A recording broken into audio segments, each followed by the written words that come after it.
pues buenas tardes a todos y bienvenidos a este nuevo acto que tenemos nuevamente con nosotros a nuestro querido amigo y hermano Francisco Casanova, ¿qué más? Freijo. Lo hemos tenido en otras ocasiones, nos habló la última vez un tema realmente extraordinario que fue Zambala, un trabajo realmente muy trabajado por él, muy bien preparado y que nos gustó muchísimo. Hola. Y hoy lo tenemos nuevamente porque nos va a hacer un trabajo realmente interesante, una charla que nos va a hablar sobre la epopeya del Mahabharata, o Mahabharata, como lo queráis llamar. Él es un gran amigo y un gran orador sobre estos temas, es presidente de la Sociedad Rosacruz de Oro, tanto aquí en España como en México, me parece que está más internacionalmente, y la sede está la sede la tienen aquí en Zaragoza. Tienen ahí una edificación realmente fantástica, me la hizo visitar y me quedé alucinado de todo lo que estuve viendo allí, porque hay un trabajo extraordinario, una cosa única que nada más lo tienen los Rosacruces. Y él es el director. Por lo tanto, vamos a escucharle, vamos a ver qué es lo que nos dice sobre Mahabharata. Adelante, tienes la palabra. Bueno, después de esa presentación, bajad las expectativas. Vamos a ver la técnica moderna y esas cosas.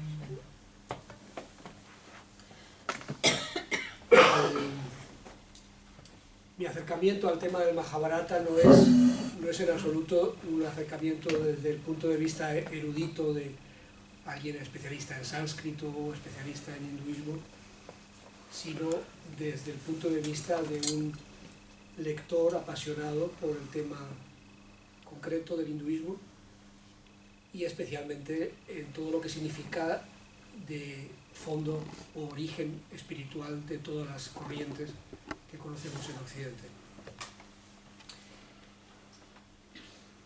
No sé muy bien cuál puede ser el conocimiento sobre el tema sobre el libro del Mahabharata, que pueden tener los presentes, por eso voy a hacer primero una descripción general, para que todos nos situemos, independientemente de que a lo mejor muchas de las cosas que digo ya son conocidas, pero de alguna manera para colocar una base.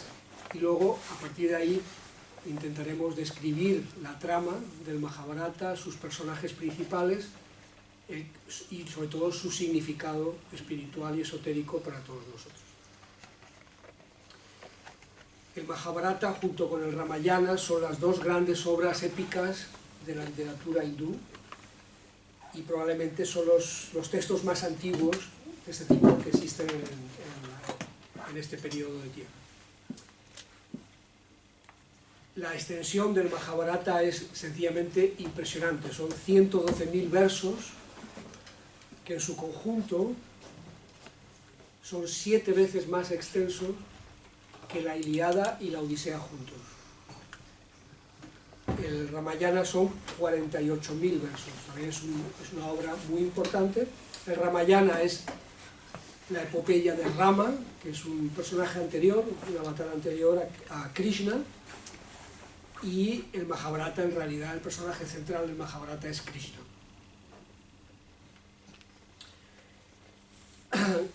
El Mahabharata lo que narra es el momento en el que la humanidad, que después de pasar por el periodo de oro y los siguientes periodos sucesivos, entra directamente en el Kali Yuga. El Kali Yuga es, como sabéis vosotros que sois teósofos, un periodo caracterizado por la confrontación, la guerra, la muerte y todo lo que significa la confrontación brusca con el mundo material, sus fuerzas y sobre todo con un aumento drástico de la ilusión. Y en el Kali Yuga lo que se produce, lógicamente, es una pérdida bastante importante de lo que hasta entonces era un contacto primero directo y luego intuitivo con el mundo divino. La humanidad se separa definitivamente de la percepción del mundo divino y entra en un periodo de oscuridad. Y en ese periodo de oscuridad la consecuencia es la pérdida del discernimiento entre el bien y el mal. Y en el Bhagavad Gita, sobre el que luego hablaremos, Krishna dice: cada vez que la humanidad es incapaz de diferenciar el bien y el mal, yo me encarno. Por tanto, el Mahabharata es, por así decirlo, la historia de Krishna en su encarnación para conducir a la humanidad de nuevo hacia un discernimiento del bien y el mal. Y la forma en cómo lo hace es mediante una confrontación precisamente entre ambas realidades, entre ambas fuerzas, y esa confrontación es la famosa batalla de Kurukshetra, que es el argumento central, buenas tardes, de la obra.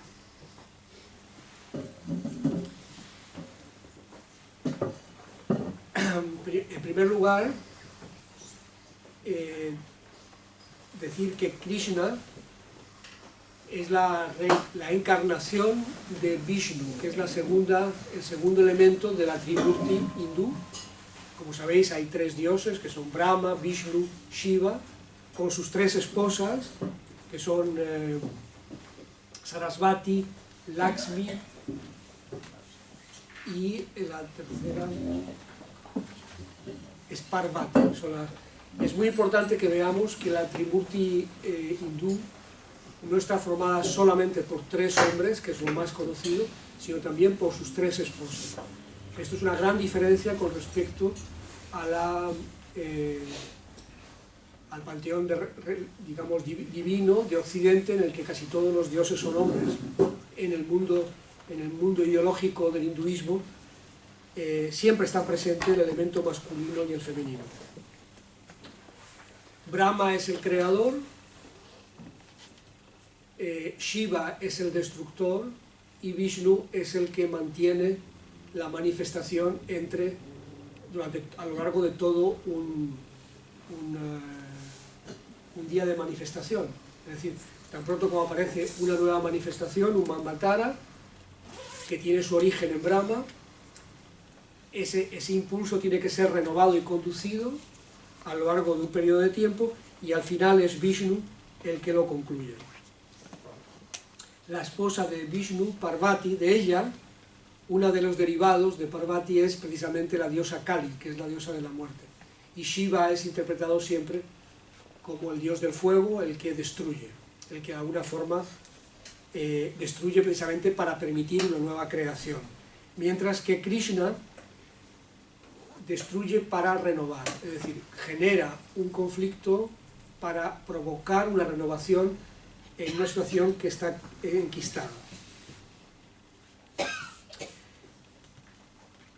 Por tanto, el personaje central hemos dicho que es Krishna, y con ello también decir que Krishna no es en este caso un guía espiritual simplemente, él es también un rey, una persona que asume responsabilidades aquí, y es descrito como el vaquero, el conductor de vacas.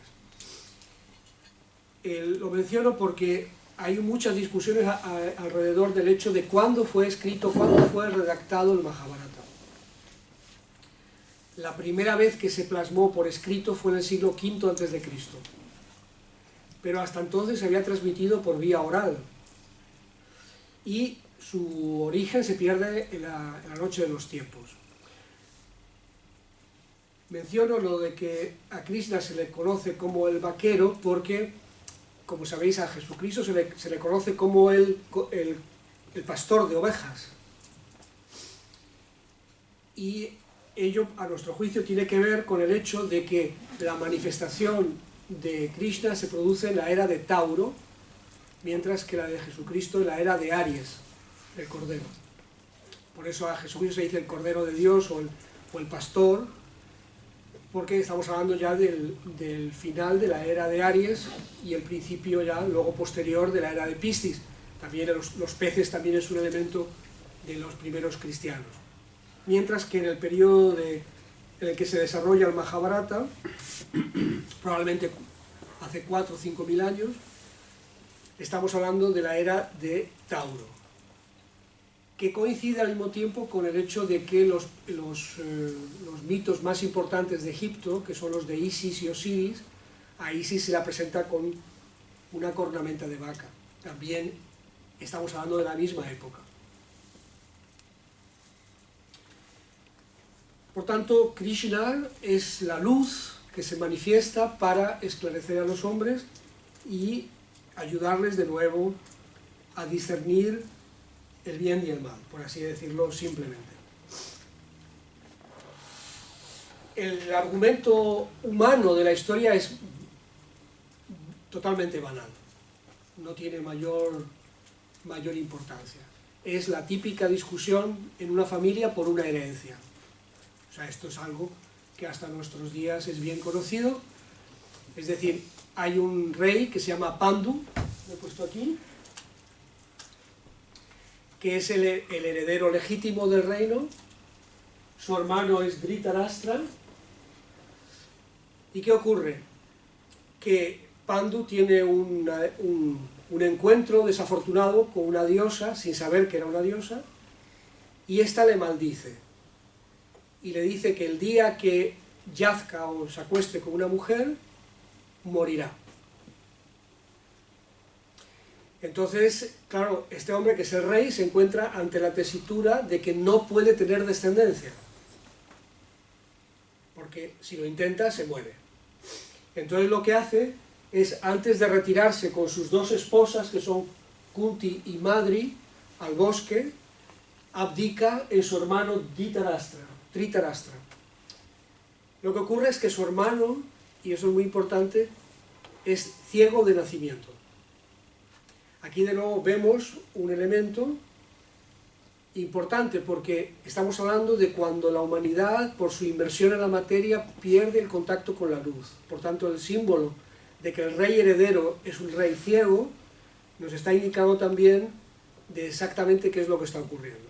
Por tanto, Pandu abdica en Dhritarashtra y se retira con sus 2 esposas al bosque a vivir una vida de retiro.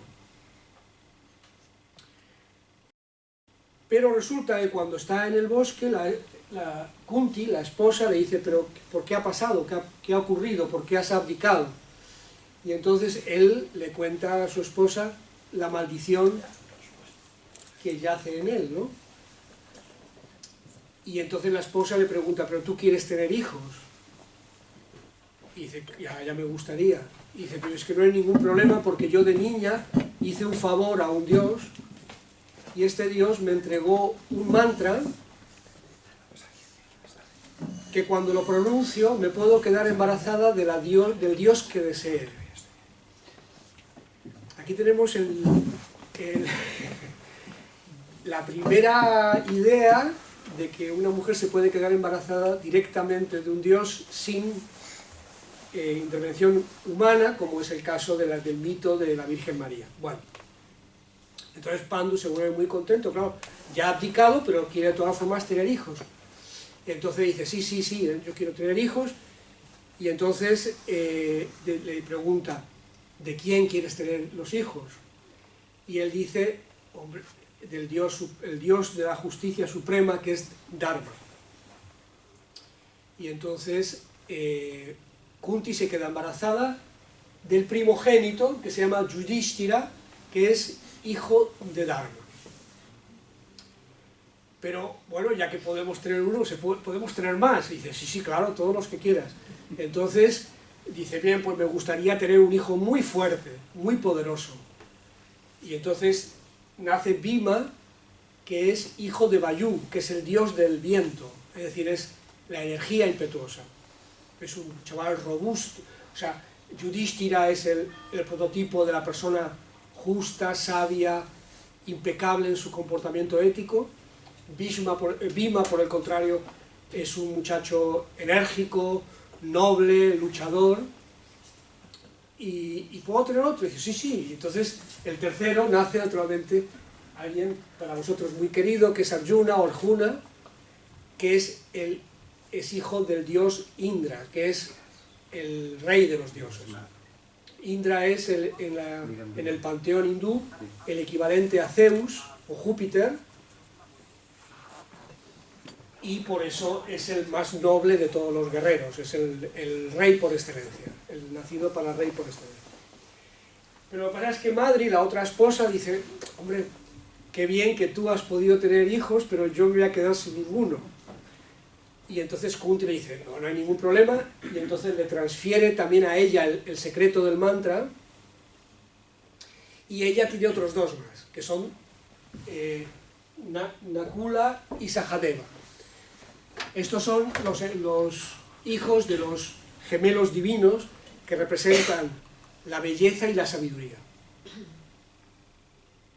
Por tanto, de pronto, de buenas a primeras, Pandu, que pensaba que no iba a poder tener hijos, se encuentra con 5 herederos. Que, lógicamente, él había abdicado en su hermano, pero cuando su hermano muriese o abdicase, los herederos del reino serían los 5 hermanos hijos de Pandu, que en su conjunto se les llama los Pándavas, porque son los hijos de Pandu. ¿Ok? Para resumir. ¿Qué ocurre? Que Gandhari, que es la esposa de Dhritarashtra, ella la casan engañada. O sea, no le dicen que su marido es ciego. Que va a ser, que su futuro marido, y entonces descubre que su marido es ciego en la noche de bodas. Y claro, lógicamente le produce un disgusto tremendo, y ella toma la decisión de vendarse los ojos, y en toda su vida se quita el velo de los ojos, ni siquiera para ver a sus propios hijos. Con lo cual tenemos un rey y una reina, uno ciego y otro invidente por propia decisión, y cuando Gandhari se entera de que su cuñada está teniendo hijos pero en plan industrial, lo que hace es decir, pero entonces mis hijos no van a ser los herederos. Y estaba embarazada, ella estaba embarazada no mediante un mantra, sino de la forma habitual. Entonces lo que hace es provocar el parto para que sus hijos nazcan antes que los hijos de su cuñada. Os ahorro el detalle de cómo lo provoca, pero el caso es que en vez de tener un hijo, tiene una bola de carne, una esfera de carne.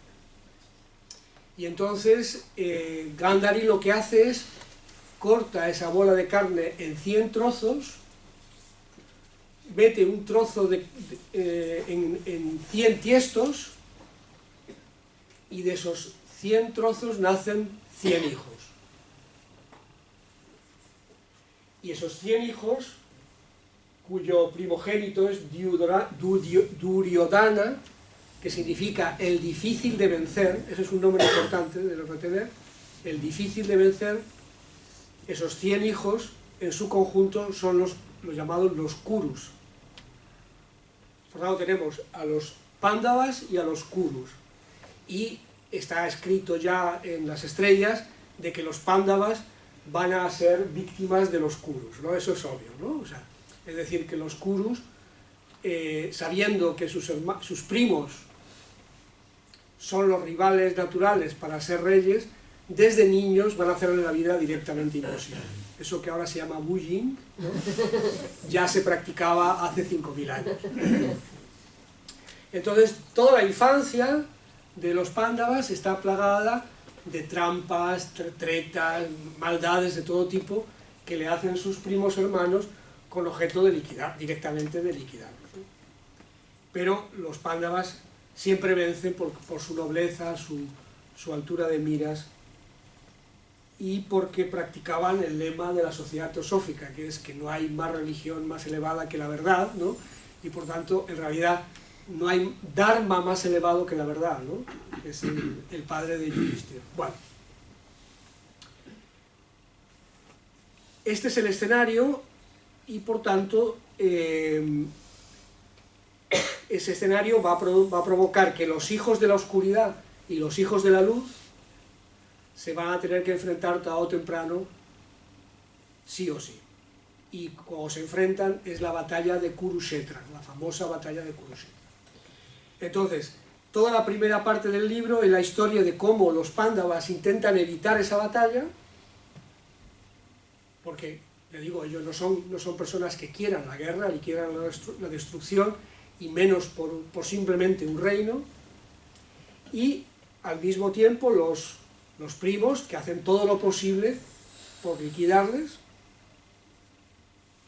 y Krishna, que, como veremos dentro de un rato, les dice claramente que la batalla es inevitable, y que por tanto cuanto antes la afronten, mejor. Pero ellos, lógicamente, intentan no afrontarla. Hay un momento dado en el que, para evitar esa guerra, precisamente, Yudhishthira se juega el reino a una partida de dados con sus primos, y por supuesto los primos hacen trampas, eso lógico, y entonces pierde, o sea, pierde el reino y pierde todo, o sea, es decir, que primero se juega el reino, luego se juega a sus hermanos, luego se juega a su esposa, y luego se juega a sí mismo y pierde, todo lo pierde a los dados. Pero Krishna hace un milagro que consigue que ellos se recuperen a sí mismos, pero no el reino. Y el precio es que tienen que irse 12 años en exilio, más un año más, el 13º, en el que tienen que estar escondidos para que no les encuentren sus primos. Este es el pacto. Si les encuentran, tendrían que estar 12 años más en exilio. Bien. Pero antes de llegar allí, los Kurus quieren matar, hacen una trama para matar a los Pándavas. Y entonces los Pándavas, que se enteran, huyen del reino de Hastinapura para no ser víctimas de los primos, y se esconden muy bien. Esto es antes del exilio. Hay un rey que se llama Draupada, que tiene una hija que se llama Draupadi, que es la princesa más hermosa de todos los reinos. Y este hombre quería que su hija se casase con Arjuna, que era el guerrero perfecto y el más bello de todos los guerreros de la India. Pero, como Arjuna estaba huido, no sabía muy bien cómo conseguirlo. Entonces organiza un torneo, diciendo que aquel que venza en el torneo se puede casar con su hija, ¿no? Es algo típico hasta la Edad Media. Bueno, entonces Arjuna acude a ese torneo disfrazado y hace algo que lógicamente solo Arjuna podía hacer, que es, donde todos habían acertado con su arco en el blanco, con su flecha, Arjuna mete 5 flechas una dentro de otra. O sea, él tira la flecha, la mete justo en el centro del blanco, pero luego tira 4 flechas más que se clavan una dentro de la otra de ese blanco. O sea, es un portento que era muy característico de él, porque era el mejor en todo, de lo que, por eso se le considera el guerrero perfecto. Y entonces, lógicamente, conquista a Draupadi. Y se la lleva, claro, directamente. Entonces, cuando llega a casa con Draupadi, se la presenta a sus madres, ¿no? Dice: mamá, aquí traigo a mi futura esposa. Y entonces Kunti le dice: sí, pero no te puedes casar con ella. Draupadi tiene que casarse con los 5 hermanos. Y dice: ¿pero por qué? Dice: porque es la única manera, vosotros tenéis una misión que cumplir, y la única manera en que podáis cumplir vuestra misión es que los 5 permanezcáis siempre unidos. Y la única manera de que siempre estéis unidos es que tengáis la misma esposa. Y entonces ellos, por supuesto, obedecen a su madre y se casan los 5 con Draupadi.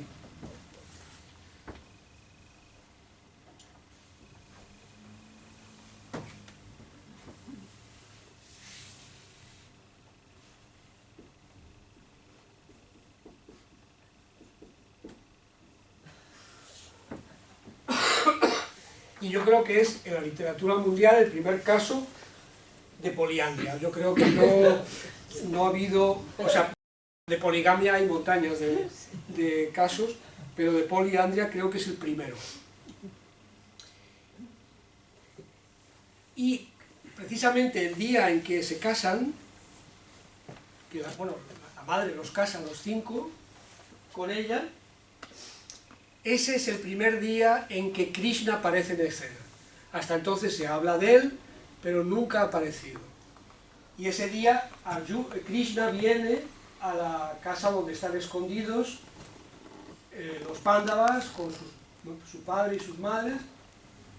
El día de la boda, Draupadi también se llamaba Krishna, con 2 As. O sea, porque era de la familia de Krishna. Pertenecía, el padre era primo, tío, sobrino de Krishna. Y es el primer día que se manifiestan a los Pándavas. Y les anuncian lo que va a ocurrir, lo que tiene que ocurrir y cuál es su misión en lo que tiene que ocurrir. Y era el punto que yo quería llegar para explicar un poco que, si bien hemos dicho que Dhritarashtra, Gandhari y los Kurus representan, por así decirlo, el ejército de la oscuridad, el elemento, habéis visto que nacen de la tierra, o sea, mientras que ellos nacen del cielo, ¿no?, de los dioses, los otros nacen en un tiesto, o sea, más símbolo de que son energías apegadas a lo material, a lo terrestre, más es imposible ya expresarlo mejor. O sea, son carne vinculada con la materia, ¿no? Sin embargo, los Pándavas son hijos de dioses, se casan con una semidiosa que es Draupadi, y justo el día de la boda, Krishna se manifiesta a ellos. Y entonces, lo que yo quería decir es que, en realidad, Yudhishthira, o sea, en realidad los 5 hermanos son las 5 potencias del alma de un hombre entregado al camino espiritual, con en su corazón el elemento puro del alma. Y tan pronto como las 5 potencias del alma se vinculan con el principio espiritual en el corazón, solo entonces es cuando Krishna aparece y engloba el conjunto con su bendición. Por tanto, en realidad estamos frente a frente con los 5 Pándavas, Draupadi y Krishna. En su conjunto lo que están expresando es la estatura, la estructura del hombre espiritual, que está conectado con la luz y que ha unido alma, cuerpo y espíritu en sí mismo. Y los Kurus, por el contrario, son el hombre carnal con sus pasiones, apegado a la tierra y fruto de la tierra también. Y por tanto, estos dos tienen que enfrentarse y solo puede haber un desenlace, que es que el hombre espiritual venza sobre el hombre carnal. Por tanto, la idea global es que la batalla de Kurukshetra representa la batalla que en este periodo en el que nos encontramos nosotros, que es el Kali Yuga, cada ser humano tiene que llevar adelante esa batalla. Y esa batalla la tiene que realizar por la conexión con el espíritu, Krishna, por la unión central con el principio del alma espiritual en el corazón, que es Draupadi, y utilizando las 5 potencias divinas de las que el ser humano dispone, desde la belleza, la sabiduría, la fuerza, la energía de lucha por la justicia y la ética suprema, la verdad suprema. Con el empleo de todo ello podrán vencer a los Kurus. Esta es la historia subyacente. Por otra parte, antes decíamos que Arjuna era hijo de Indra, y que decíamos es el equivalente a Zeus, Júpiter. En realidad cada uno de ellos también representa un planeta. Arjuna representa, ya hemos dicho, a Júpiter, Yudhishthira a Saturno, Bhishma Marte, Nakula Venus y Sahadeva Mercurio. Y lógicamente Draupadi es la luna. Y Krishna, el sol. Por tanto, los 7 elementos planetarios, por así decirlo, que configuran la constelación del ser humano, están representadas por esas 7 fuerzas divinas que se juntan en el,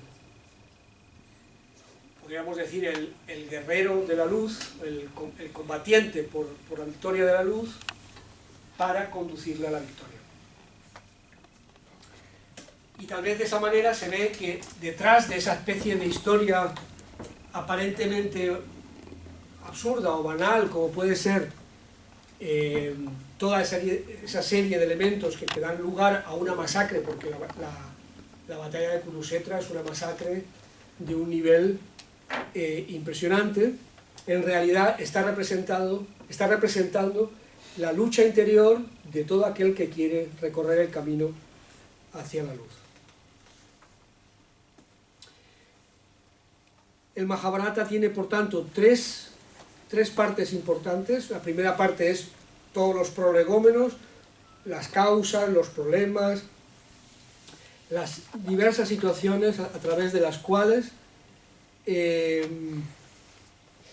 los Pándavas van intentando escamotear o evitar esa confrontación con sus primos.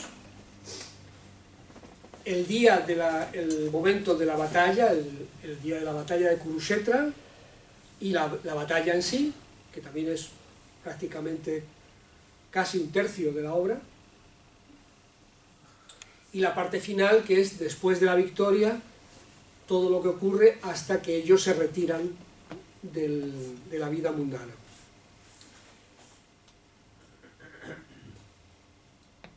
Yo voy avanzando, porque claro, es que estas narraciones se hacían en la India en las épocas de festividad. Entonces venía pues un bardo, un poeta, y se llevaba 4 días contándola, ¿no?, en la plaza del pueblo, y todo el mundo se sentaba alrededor a escuchar todas estas batallas. Estamos hablando, la edición en inglés son 18 tomos, ¿no?, un poco más grandes que esto, y la edición en español se está ahora sacando en una editorial en Argentina, en la editorial Hastinapura de Argentina, y van por el tomo 9. Va a ser una obra de 12 volúmenes bastante significativos. Digo, es una obra monumental. Entonces es evidente que yo estoy yendo no a vuelo de pájaros, sino a vuelo de avión supersónico, ¿no? Pero es muy conocido que por fin llega el día de la batalla.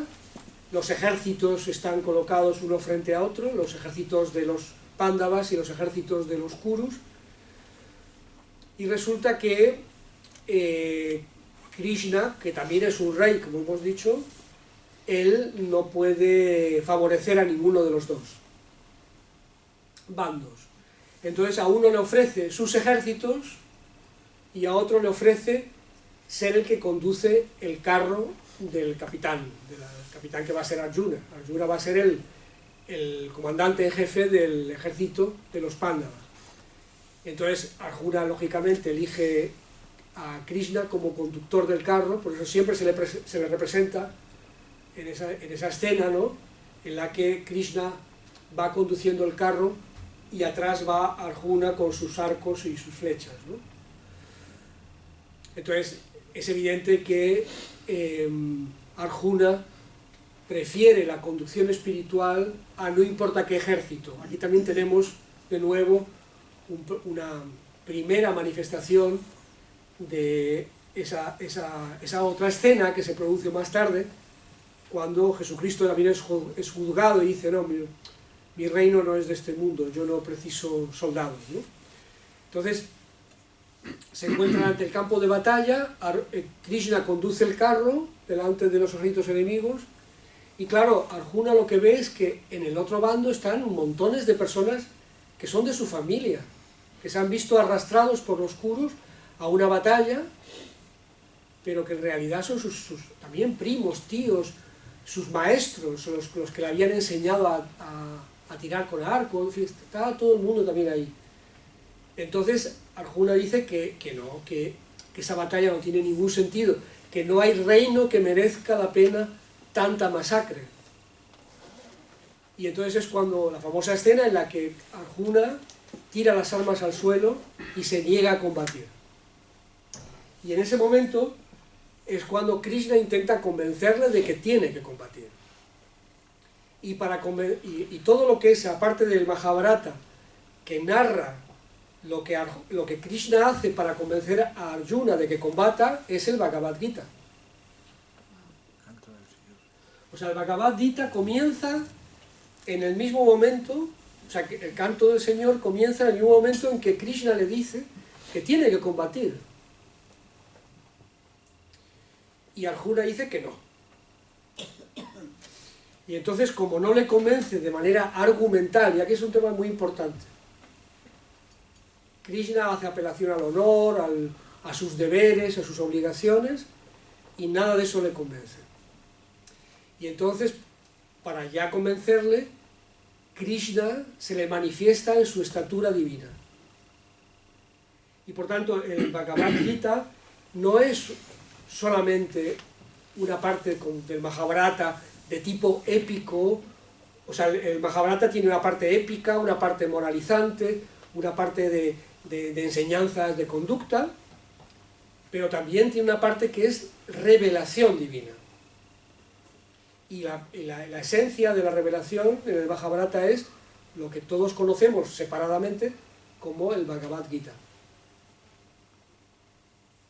Que al mismo tiempo es la primera vez que de una forma sistemática se manifiesta la filosofía Sankhya, que es uno de los elementos nucleares de toda la filosofía hindú, de cualquiera de las ramas de filosofía hindú que exista. Y bueno, tras esa revelación, los ojos de Arjuna son abiertos, ve la realidad y comprende que tiene que hacerlo, que tiene que luchar, que tiene que destruir al ejército enemigo. Y entonces ahí comienza, después del Bhagavad Gita, comienza la guerra. Entonces la guerra, ya digo, es una masacre total, muere hasta el apuntador, prácticamente solamente sobreviven los Pándavas y pocos más, y todos los enemigos son destruidos uno por uno.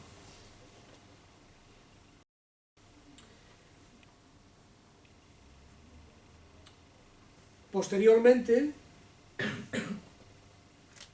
asumen el reinado,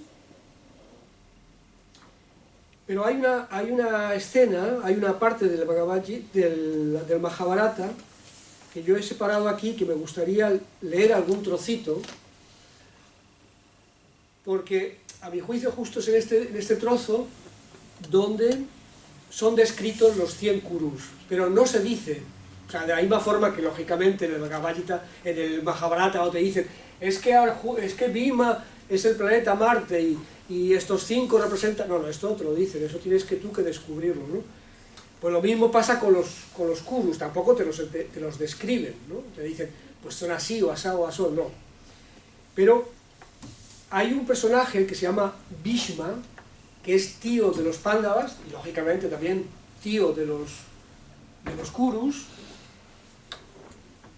La palabra Bhishma significa el que hace una promesa terrible y la cumple. Y como consecuencia de haber hecho semejante sacrificio, los dioses le conceden el don de elegir cuándo quiere morir. También es un caso absolutamente único. Que tú puedes morir cuando quieras. Entonces Bhishma, que era al mismo tiempo el gran consejero, el gran gurú de la familia, ¿no? Bhishma, al final de la batalla, está... No sé si habéis visto alguna vez estos cuadros de San Sebastián, no sé, es decir, o sea, que parece un puercoespín de flechas, ¿no? O sea, está acribillado de flechas, ¿no? Bueno, pues Bhishma todavía más flechas, o sea, tiene 1000 flechas alrededor, todas clavadas, el hombre está tumbado, pero como él tiene que decidir cuándo quiere morir, está vivo. Y entonces Yudhishthira va a verle, ¿no? y a pedirle perdón por haberle acribillado. Y Bhishma le dice, menos mal que me has pedido perdón, si no, no te hubiera perdonado. Y entonces, dice, Yudhishthira le dice, antes de irte, dime, le hace una serie de preguntas. Dice, dime, ¿cuál es la fuente del pecado? ¿De dónde procede? ¿Y cuál es el cimiento sobre el que se asienta? Y entonces Bhishma le contesta, la codicia, Dudyorama, es la raíz única de todos los pecados, destruye todos los méritos y toda la bondad. De ella procede el río del pecado y es de esta única fuente de donde fluyen los muchos pecados existentes. La codicia es la fuente eterna de la trampa y de la hipocresía. La ira nace de la codicia, al igual que la lujuria, y varias de las terribles maldades de la mente también surgen de la codicia. La pérdida del juicio, el engaño, el orgullo, la arrogancia, la malicia, la falta de vergüenza, la pérdida de la virtud, la ansiedad, la vengatividad y la infamia son algunos de los muchos hijos de la codicia. Pero déjame que te enumere algunos más: la avaricia, la ambición, el deseo de todo tipo de comportamiento indebido, el orgullo de casta, el orgullo de los propios conocimientos, el orgullo de la propia belleza, el orgullo de riqueza, la maldad, la insinceridad, la dureza de corazón, la apropiación de la riqueza de otros, la rudeza al hablar, la difamación, la gula, la jactancia en la falsedad y la jactancia en la maldad. Ningún hombre ha sido capaz de renunciar a su codicia durante su vida. La misma vida puede estar a punto de extinguirse, pero la codicia nunca pierde su poder. Incluso hombres de grandes conocimientos cuyas mentes conocían los tesoros de todas las escrituras, que tenían la inteligencia y la capacidad de clarificar todas las dudas de otros, eran incompetentes para poder solucionar sus propias debilidades, pues no tenían amor por la justicia, eran débiles y todo se debía a que eran esclavos de esta horrible enfermedad, la codicia. Y luego le pregunta, y háblame de la ignorancia. Dice, la ignorancia tiene su origen en la codicia. Cuanto más crece la codicia, más crece a su vez la ignorancia. La raíz de la codicia no es otra que la pérdida de claridad mental, la pérdida del juicio. Así pues, la ignorancia es una compañera inseparable de la codicia. Hay 50 descripciones más muy así, pero vamos, este pasaje concreto, desde mi punto de vista, está describiendo cuáles son las cualidades de los enemigos a los que se han tenido que enfrentar.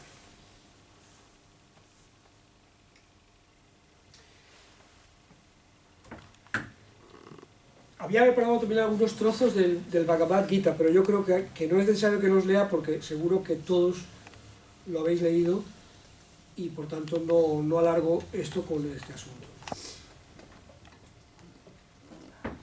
Quería ahora centrarme en el final del Mahabharata, para no hacerlo tampoco muy extenso. El final es tan importante como todo el libro,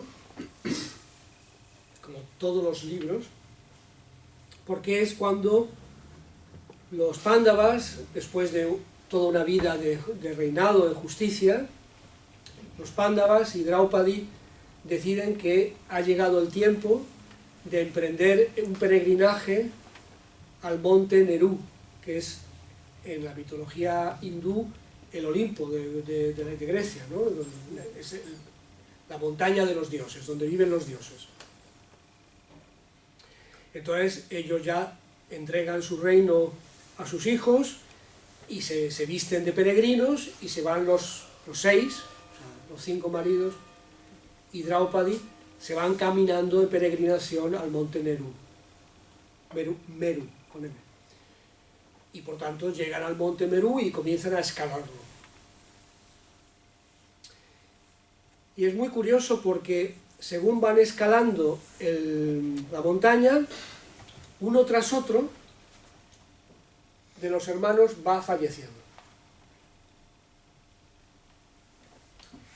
uno tras otro de los hermanos, incluida Draupadi, fallecen durante la escalada. Y el único que llega a la cima es Yudhishthira. Hay que tener en cuenta que Yudhishthira representa la conciencia suprema. Por tanto, cuando todas las cualidades del alma son absorbidas al final de la vida, se concentran en la consciencia. Y eso es lo que trasciende, no todos los demás elementos que están más condicionados al mundo en el que se manifiesta uno. Entonces Yudhishthira llega a la cima de la montaña y en ese momento hay una nube encima de la montaña y se oye una voz que dice: bienvenido Yudhishthira, has llegado al final de tu peregrinaje y te has vuelto digno de entrar en el cielo, en el mundo de los dioses. Y entonces una escalera desciende de la nube y para que Yudhishthira se suba por la escalera al cielo. Durante todo el camino de ascenso a la montaña les había acompañado un perrito, ¿no? Un perrito vagabundo se había unido a la comitiva y les había acompañado durante todo el camino. Entonces Yudhishthira, cuando ve la escalera, coge al perrito y se lo quiere llevar con él al cielo. Y entonces la voz del cielo: no, aquí no se admiten animales. Y entonces Yudhishthira dice: pero hombre, no voy a dejarle aquí abandonado, se va a morir, aquí no hay nada que comer ni de beber, esta es una cima, un 8000, ¿no? Inhóspita, sin nada. Y dice: bueno, también has abandonado a tu esposa y a tus 4 hermanos, ¿no? Porque abandona al perro también. Dice: bueno, un momento, yo a mis hermanos les he abandonado cuando se murieron, pero este perro está vivo, si lo abandono aquí se muere. Bueno, mira, esto no es un tema de debate, el perro no puede entrar en el cielo. Entonces Yudhishthira dice: bueno, pero yo tampoco, o sea, directamente yo me quedo con el perro. Y entonces, en ese momento, el perro se transforma en el dios Dharma y le dice: hijo mío, estoy realmente orgulloso de ti, porque hasta el último instante has sido fiel a la justicia suprema. Entonces la abraza, no sé qué, y entonces Yudhishthira por fin sube al cielo. Entonces llega al cielo, ¿y a quién se encuentra en el cielo? A ver quién adivina. A los Kurus. No. Los 100 Kurus están ahí. Y entonces dice: ¿pero y esto? Y dice: sí, está escrito en la ley que todo caballero que muere dignamente en un campo de batalla va al cielo. Todos tus primos murieron en Kurukshetra dignamente, combatiendo, y por tanto están aquí. Y mis hermanos y mi esposa: no, ellos están purgando sus pecados en el infierno. ¿Cómo? Sí, bueno, en el infierno no, en el purgatorio, ahí. Ellos tenían todavía sus cosillas, han cometido errores aquí y allá, y eso tienen que purgarlo. No pueden estar aquí. Ellos no han muerto en el campo de batalla, ellos han muerto de vejez. Y entonces, bueno, esto es un escándalo. No, no es ningún escándalo, esto es la ley. El caballero que vence, que muere en campo de batalla, va al cielo, y el que no, si no está totalmente limpio, al purgatorio. Pero tú, que realmente has muerto y hasta el último día has sido puro en tu comportamiento, tú puedes estar en el cielo. Dice: no. Dice: yo me he pasado toda la vida aguantando a esos tipos, como para ahora pasarme toda la eternidad aguantando a estos elementos, que me han hecho la vida imposible. De donde están mis hermanos, allí voy yo. Como quieras, como quieras. Entonces van y la acompañan al purgatorio. Entonces llega a un sitio sombrío, lleno, maloliente, muy tal, o sea, todo lo que podemos imaginar como un lugar medio tétrico, y ahí están los 4 hermanos y su esposa llorando, ¿no? Yudhishthira, qué bien que vienes con nosotros a traernos un poco de aire fresco, que no podemos ni respirar aquí Entonces se abrazan, él se sienta con sus hermanos y su esposa, y en ese momento aparece de nuevo el guía, y de repente todo desaparece. Y se encuentran los 5 Pándavas y Draupadi, y ha desaparecido todo. Y entonces le dice, Yudhishthira, compréndelo, esta era la última ilusión que tenías que vencer. No existe ni el cielo ni el infierno. Y es ahí donde concluye la historia de los Pándavas. La historia de Krishna, sin embargo, aún continúa un poquito más, porque en un momento dado Krishna decide que ya está aburrido de los seres humanos, que ya no los aguanta más, lo cual es bastante comprensible por otra parte, y decide morirse. El Mahabharata está, el que transcribe, o sea, por así decirlo, el autor oficial del Mahabharata es un sabio brahman que se llama Vyasa. Entonces Vyasa es un señor que va todo el tiempo con Krishna y va, por así decirlo, levantando acta de todo lo que ocurre, y es el narrador oficial del Mahabharata. Entonces cuando Krishna le dice a Vyasa que se va, que ya está,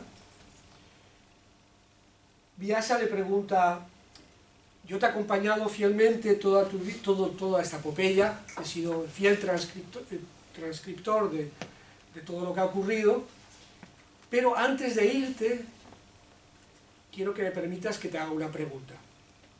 Dice, sí, la que tú quieras. Y dice, vamos a ver, tú eres la encarnación de Vishnu. Dice, sí. Y Vishnu es el Dios supremo, o sea, es el máximo. Dice, sí. Es la potencia rectora durante un Manvantara. Entonces explícame por qué aquí y allá has hecho trampas. ¿Por qué en determinados momentos has ocultado situaciones para que los Kurus no las vieran, de forma que podías ayudar a los Pándavas? Y entonces Krishna dice, sí, tienes toda razón, pero yo me he tenido que enfrentar con fuerzas poderosísimas y he hecho lo que he podido. A mí esta frase me pareció extraordinariamente potente, ¿no? En el sentido de que hasta un dios, es decir, un ser superior encarnado aquí, no es omnipotente, no puede hacer todo, no es infalible, no es absolutamente perfecto, sino siempre está sometido también a determinadas situaciones en las que hace lo que puede, no lo que nosotros pensamos que debería hacer. Y en ese momento ya Krishna se tumba a dormir la siesta y coloca sus pies así, y un cazador piensa que es un conejo y entonces dispara y lo mata. Y entonces el Vyasa le pregunta, ¿pero cómo te has dejado matar así? Era para hacerle un favor a ese cazador que tenía un karma muy malo.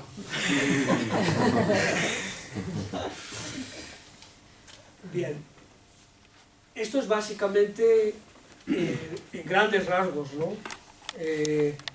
La historia del Mahabharata. Y yo creo que lo más, al menos desde mi punto de vista, lo que daría una idea de la estructura, ¿no? Del esqueleto de la obra, ¿no? De su trama, de los porqués, para qué es, y tal vez algunos aspectos de su realidad invisible, ¿no? A primera vista. Y la idea es que si es un tema que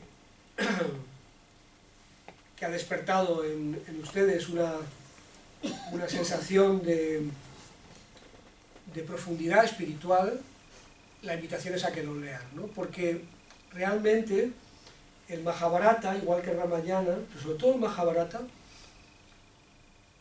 es, por así decirlo, como el currículo escolar de la humanidad. Es como si los rishis, al inicio de este periodo de manifestación, hubieran establecido cuáles son las lecciones y las pruebas por las que cada ser humano va a tener que pasar a lo largo de los próximos 6, 8, 10.000 años, ¿no?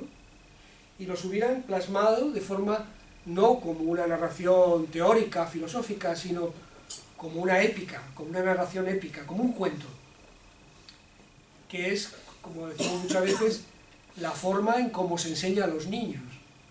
O sea, nosotros a los niños, la primera forma de transmitirles conocimientos es a través de cuentos, ¿no? de narraciones, de épicas, pero también la épica también tiene un componente de juego. Los niños aprenden jugando, y muchas de las situaciones del Mahabharata parecen un juego, ¿no?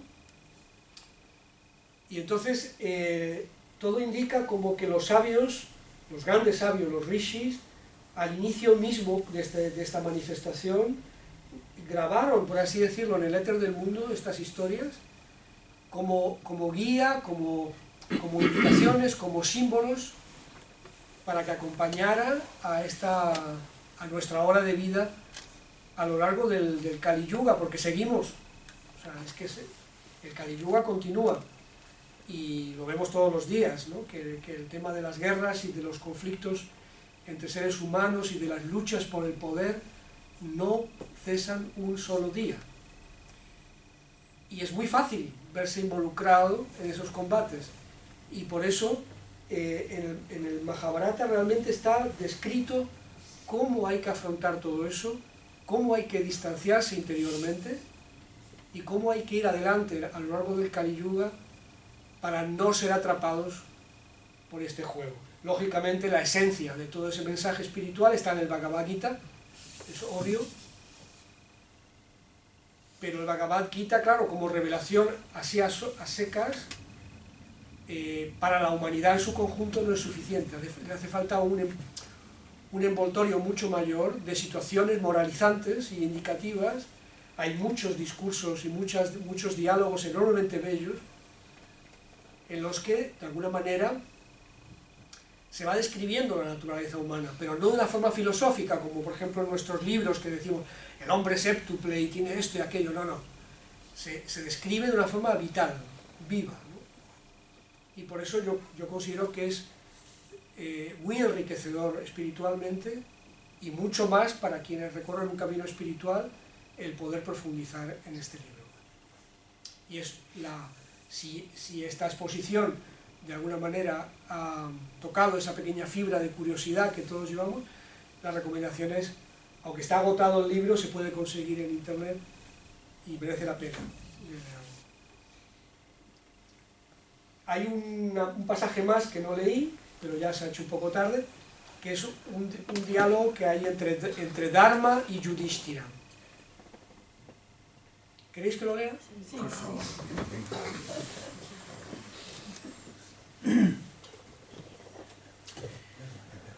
Se trata del capítulo que se llama El lago de la muerte. El lago de la muerte se llama. Es decir, los Pándavas no solamente son machacados por sus primos y les hacen toda clase de cosas, también son puestos a prueba, como hemos visto ahora con el perrito. El perrito ha sido claramente, Dharma pone a prueba a su hijo. Pues hay otro momento en que también Dharma les pone a prueba. Y se trata del lago de la muerte. Resulta que un brahman viene a los Pándavas, estando en el exilio, un brahman viene a los Pándavas y les dice que un ciervo se ha metido en su casa y se ha llevado enganchado en los cuernos los palos que usan los brahmanes para encender todos los días el fuego. O sea, tienen unos palos para encender todos los días el fuego. En la casa de un brahman todos los días hay que encender el fuego como un elemento sagrado, litúrgico. Y entonces este anciano brahman viene a pedir ayuda a los Pándavas. Y los Pándavas nunca jamás en toda la obra dejan de ayudar a alguien, aunque se jueguen la vida en ello. Entonces los Pándavas se ponen a buscar al ciervo, que se ha llevado esos palos enredados en sus cuernos, pero el ciervo se escabulle Y entonces los Pándavas, buscando y buscando, llegan a se pasan un montón de tiempo buscando hasta el punto de que les entra una sed horrible. Han perdido el ciervo, han perdido los palos, están desesperados porque no han podido ayudar al Brahman y encima tiene una sed ardiente. Y entonces Yudhishthira envía a Nakula a buscar algo donde se pueda beber, para ir a beber, que traiga un poco de agua. Entonces Nakula va, ve un lago, va y no vuelve. Entonces dice, oye, Sahadeva, voy a ver qué ha pasado con tu hermano. Va y tampoco vuelve. Envía a Arjuna y no vuelve. Envía a Bhima y no vuelve. Entonces va, por fin, Yudhishthira en persona y se encuentran los 4 hermanos muertos al borde del lago. Entonces, cada vez que los hermanos llegaban al lago, del lago salía una voz que decía: antes de probar las aguas, me tienes que responder a una pregunta. Pero los hermanos no habían hecho caso, habían intentado beber y habían quedado fulminados. Y entonces, cuando llega Yudhishthira, le pregunta la voz esta, le dice lo mismo, que no puede beber del agua sin antes responderle a unas preguntas. Oh, mira, el agua, vamos a beber agua. Si me muero, no...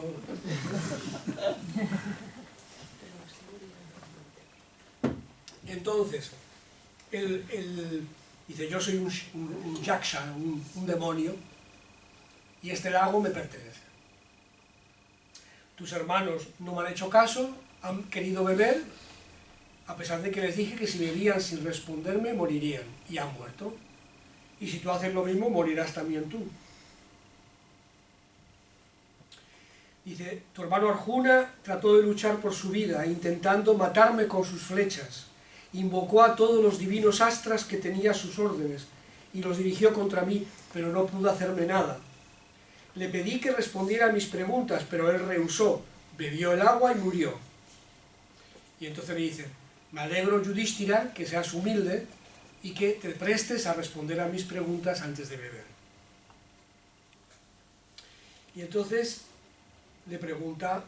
el lago le pregunta a Yudhishthira, ¿qué hace que salga el sol?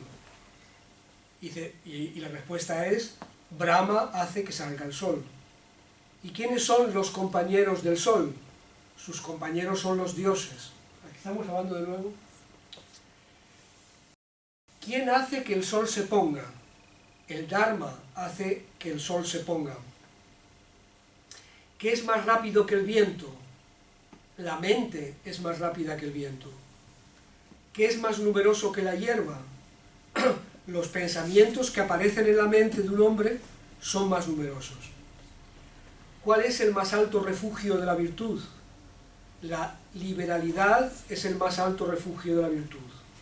Y del cielo, la verdad es el más alto refugio del cielo. Y de la felicidad, la buena conducta es el más alto refugio de la felicidad. ¿Cuál es el amigo que los dioses garantizan al hombre? La esposa es el amigo que los dioses otorgan al hombre. ¿Y cuál es su principal apoyo?